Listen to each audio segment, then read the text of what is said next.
प्रिय श्रोताओं, मैं आपकी अपनी स्मिता द स्टोरी टेलर। उम्मीद है मेरी कहानी हाँ मुझे तुमसे मोहब्बत है आप सभी को काफ़ी पसंद आ रही होगी। दोस्तों, प्यार कहानियों की किताब में लिखी कोई एहसास नहीं होता। प्यार क्या होता है ये सिर्फ वही समझ सकते हैं जो सही में प्यार में होते हैं। प्यार एक दूसरे की इज्जत करना हमें सिखलाता है। प्यार एक दूसरे से हारना नहीं, एक दूसरे को जीतना सिखलाता है। प्यार एक दूसरे से रूठना और मनाना सिखलाता है। प्यार एक दूसरे के बिना सिर्फ जीना ही नहीं, मरना भी सिखलाता है। प्यार कॉफ़ी हाउस के टेबल पे नहीं होता, ना ही सिनेमा हॉल के अंधेरे कमरों में, ना ही पार्क की झाड़ियों में। प्यार तो बस प्यार होता है जो बहुत पवित्र होता है और शायद जो बस दिल से होता है। अब तक आपने मेरी कहानी में सुना कि अमृता कॉलेज से घर आती है तो उसे पता चलता है कि उनके पापा के बचपन के दोस्त राजीव अंकल घर आ रहे हैं खाने पर। अब आगे। मम्मी बहुत खुश थी क्योंकि वो राजीव अंकल को अपने बड़े भाई की तरह मानती थी। राजीव अंकल का पापा से तो हमेशा मिलना जुलना शॉप में या घर के बाहर हो ही जाता था, लेकिन वो घर बहुत कम ही आ पाते थे। लेकिन इस बार वो घर आ रहे थे।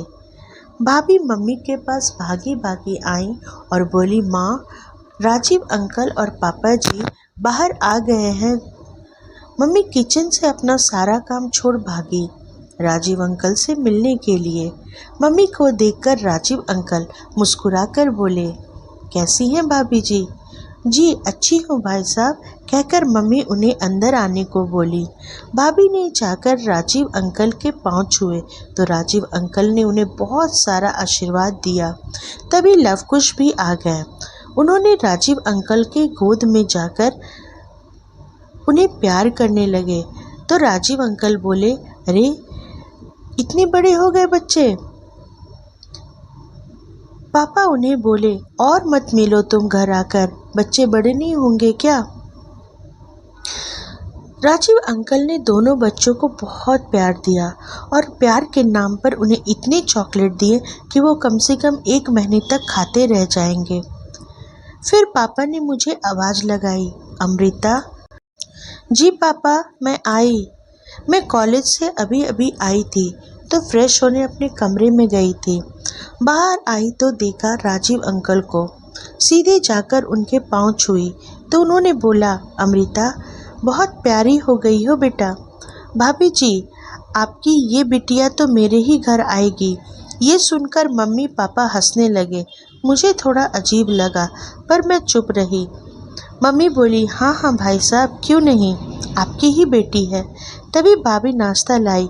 राजीव अंकल की छोटी बेटी सौम्या दीदी के बच्चे के जन्म का फंक्शन था। बड़ी दीदी रानी और छोटी दीदी का नाम सौम्या था। मैं बचपन से उनके घर खूब खेलने जाया करती थी।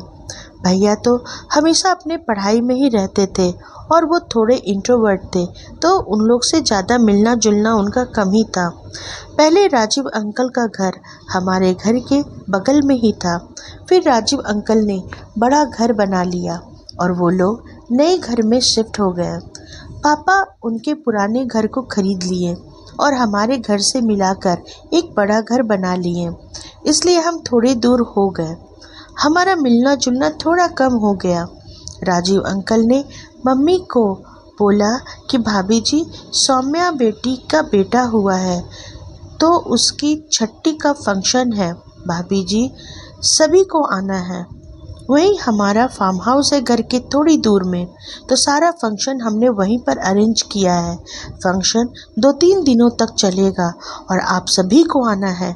कोई बहाना नहीं चलेगा भाभी जी, इस बार बहुत दिनों बाद हमारा मिलना होगा, खूब मज़े करेंगे। वहीं हम सब साथ रहेंगे। कितने दिनों बाद हम साथ होंगे। बिटिया को आशीर्वाद देना है भाभी जी। सारे बच्चे आपके हाथों के निवाले खाए हैं तो बच्चों के जन्म में तो आपको आना ही होगा। अमर भैया हंसने लगे और बोले, सौम्या के बच्चे, कल तक तो वो लड़ लड़ कर भागती थी। अंकल हंसने लगे, बोले, हाँ बेटा। तभी भाभी ने खाना लगा दिया और बोले, माँ खाना लग गया। सभी उठे। राजीव अंकल बोले, भाभी जी आपने खाना बनाया है ना? आपके हाथों के खाना का स्वाद ही बहुत अलग होता है। ये सुनकर माँ बोली, जी भाई साहब, सब आपके पसंद का है। राजीव अंकल मेरी तरफ देखकर बोले, और अमृता, अविनाश याद भी है या नहीं? मैं कुछ नहीं बोली, क्योंकि उस लंगूर को याद करना मुझे कभी ज़रूरी नहीं लगा। वो मुझे ज़रा भी पसंद नहीं करता था। मेरे वज़न को लेकर हमेशा मजाक बनाता था। मैं भी उसे बिल्कुल पसंद नहीं करती थी, इसलिए उसे याद करना बिल्कुल नहीं। तभी पापा ने पूछा, अविनाश क्या कर रहा है? अंकल बोले, डॉक्टर बन गया है, हार्ट सर्जन, अभी दिल्ली एम्स में है। तभी भैया बोले, वाह क्या बात है। मैं मन ही मन सोची, वो बंदर इतना पढ़ाई भी करता था। तभी मम्मी बोली, तो भाई साहब उसके शादी के बारे में क्या सोचा? राजीव अंकल मेरी तरफ देखकर मुस्कुरा कर बोले, लड़की तो नज़र में है भाभी जी, बस एक बार बच्चे आपस में मिल ले तो बात आगे बढ़ा दूंगा। उसे और लड़की खुद तो लंगूर है, लेकिन उसे हूर चाहिए। जिसकी भी उससे शादी होगी उसकी किस्मत तो फूटी होगी। मैं मन ही मन सोची। सभी का लंच हो गया। पापा, भाई और राजीव अंकल शॉप जा रहे थे। फिर वहीं से राजीव अंकल निकल जाते। उन्होंने जाते जाते बोला, भाभी जी सबको आना है और सबको लेकर आइएगा। जी भाई साहब, हम सभी आएंगे, हमारी बेटी है। उन्होंने मुझे देखकर मेरे माथे पर प्यार से हाथ फेरा। प्रिय श्रोताओं, उम्मीद है मेरी कहानी हाँ मुझे तुमसे मोहब्बत है का ये भाग आप लोगों को काफ़ी पसंद आ रहा होगा। मेरी कहानी को ज़्यादा से ज़्यादा लाइक करें, सब्सक्राइब करें और शेयर करें। मिलती हूँ कहानी के अगले भाग के साथ। तब तक के लिए खुश रहें, स्वस्थ रहें, अपनों के साथ रहें। नमस्कार।